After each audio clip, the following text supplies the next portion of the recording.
Naitwa Mchungaji Julius Tarakweliza,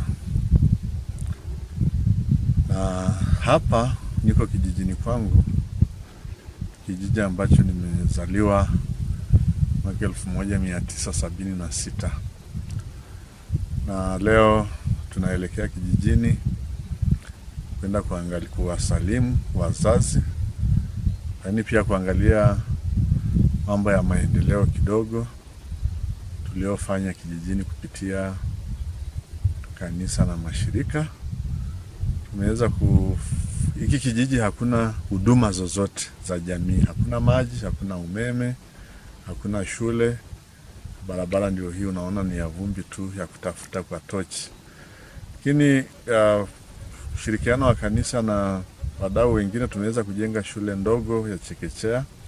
Na watoto walikuwa wanatembea kilomita 16 ili waweze kufika shule, na wengi hawakusoma kwa kweli. Hata mimi ilibidi wazazi wanipeleke kwenye kijiji cha jirani kwa ajili ya kwenda kupata elimu. Kwa hiyo pale tuna chekechea hiyo ambayo ina watoto 31 sasa. Lakini pia tumejenga kanisa kwa sababu watu walikuwa wanaabudu chini ya mti, na sasa Mungu ametusaidia tumeweka jengo hilo la kanisa. Na kwa kweli hivi ndio vile vijiji ambavyo tunaita underserved communities, jamii ambazo hazijafikiwa na huduma.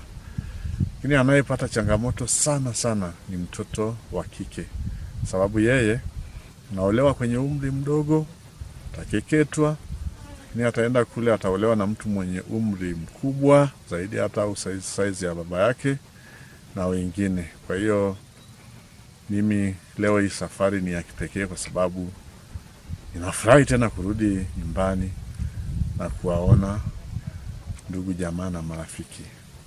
Asante.